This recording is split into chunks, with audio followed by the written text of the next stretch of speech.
Alors, toute cette semaine, on a parlé sur cette chaîne des choses que vous pouvez enlever dans votre vie pour avoir une vie plus légère où vous avez plus de temps, plus d'espace, plus d'énergie. Alors cette vidéo, c'est un petit résumé de ce qui a été dit durant ces 7 derniers jours. Alors on a parlé du fait que embrasser le minimalisme, ça veut dire vous débarrasser des choses, des objets dans votre maison qui ne vous servent à rien, le maximum, que ce soit des livres, des CD, des vieux DVD, des meubles, des chaises. Plus vous allez jeter de choses, plus vous allez vous sentir léger, plus vous allez vous débarrasser des bibelots qui ne vous servent à rien dans votre appartement et dont vous êtes lassé, qui vraiment font partie tellement du décor que vous ne les voyez même plus. Débarrassez-vous-en, ça va débloquer les choses dans votre tête.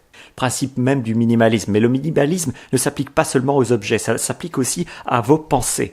Donc, un cerveau qui a un minimum de choses à faire durant une journée, vous savez, si vous définissez seulement 3 choses à faire chaque jour, ça va énormément dégrossir le problème. Si vous définissez le fait d'aller au travail, de faire une activité après le travail et de faire du sport, voilà, il y a 3 choses sur lesquelles vous pouvez vous concentrer. Il n'y en a pas 15, il n'y en a pas 25. Alors évidemment, suivant votre vie et les obligations que vous avez, ça peut-être pas être juste ces 3 choses-là, mais le fait de savoir en vous levant le matin que ces 3 choses seront les priorités et que les choses qui passeront après, ce sera moins important, ça va dégager de l'espace dans votre vie, ça va dégager de l'énergie dont vous avez tant besoin pour fonctionner dans un monde qui va si vite. Le minimalisme s'applique aussi à vos distractions. Éliminez les distractions inutiles dans votre vie. Alors là, je pense aux jeux auxquels on joue sans savoir pourquoi on y joue sur son portable. Je pense au temps passé sur les réseaux sociaux alors qu'on voit même plus le temps passer, alors qu'on se rend compte après 2 ou 3 ou 4 ou 5 heures passées sur les réseaux sociaux que on n'a strictement rien appris. On est plus bête que 5 heures auparavant. C'est quand même incroyable qu'on soit plus bête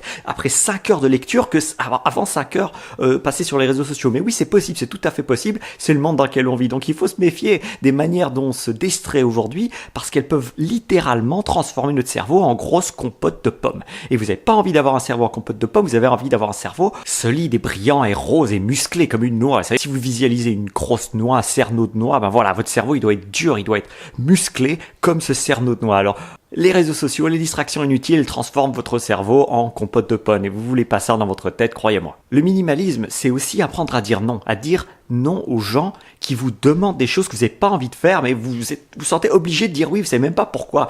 Alors, c'est des trucs qui m'arrivent, parfois je m'engage à faire quelque chose, puis 10 minutes plus tard, je me dis mais pourquoi est-ce que j'ai dit oui? Ça n'a aucun sens pour moi d'accepter cette chose-là. Alors parfois, je dois retourner auprès de la personne et lui dire écoute, je t'ai dit oui il y a 10 minutes, mais maintenant je te dis non parce que j'ai ça et ça et ça, et je me sens mal d'avoir un délai de 10 minutes entre le moment où j'accepte et puis le moment où je retourne voir la personne. Ça me demande encore plus de courage de dire non 10 minutes après que le moment où on me pose la question, alors que à la base j'ai jamais vraiment voulu dire oui à cette personne. Alors un petit truc d'ailleurs, si vous avez du mal à dire non, la prochaine fois qu'on vous demande de faire une tâche et que vous sentez que vous allez vous sentir obligé de dire oui, dites ceci: laisse-moi consulter mon agenda et je te donnerai une réponse après. Juste cette phrase, laisse-moi consulter mon agenda ou laissez-moi consulter mon planning avant de répondre, ça vous donne ce laps de temps qui va vous permettre de prendre une décision rationnelle cette fois et pas une décision où vous allez vous sentir obligé de dire oui. Et enfin, le minimalisme, c'est se débarrasser des gens dans votre vie qui vous prennent plus d'énergie qu'ils ne vous en donnent. C'est tellement important, c'est peut-être la chose la plus importante de toute la liste qu'on a vue cette semaine. Faites très attention aux gens qui vous prennent plus d'énergie que ce qu'ils ne vous en donnent. C'est tellement logique quand on y pense, enfin c'est normal. Si vous passez votre temps avec des gens qui vous vident de votre énergie, il faut pas s'étonner après que vous en avez plus pour faire les choses que vous voulez faire. Pas s'étonner après que vous avez plus d'énergie pour faire votre projet, économiser de l'argent, faire du culturisme, vous éduquer, apprendre le piano et toutes ces choses qu'on veut tous faire dans une partie de notre cerveau. Mais voilà, les gens autour de nous peuvent nous pomper tellement d'énergie qu'au final, on a juste envie de se mettre devant la télé et de manger un paquet de chips. C'est normal. C'est parce qu'on a sous-estimé l'importance que les pompes énergie dans notre vie ont sur nous. Alors le minimalisme, c'est apprendre à zapper ces gens de votre vie. Alors si c'est des gens de votre famille, c'est beaucoup plus dur, j'en conviens. À ce moment-là, ce qu'il faut faire, c'est juste essayer de passer le minimum de temps avec eux. C'est pas que vous les aimez pas, c'est juste qu'il faut réaliser que passer un minimum de temps avec les pompes énergie vous redonne de l'énergie. Et cette énergie, vous en avez tellement besoin. J'en ai besoin, on en a tous besoin. Et les gens qui accomplissent des choses dans le monde aujourd'hui, c'est les gens qui font attention à leur énergie. C'est tout ce qu'on a en début de journée, c'est tout ce qu'on a jusqu'à la fin de la journée. C'est un petit peu d'énergie. Alors il faut en prendre soin comme un beau jardin.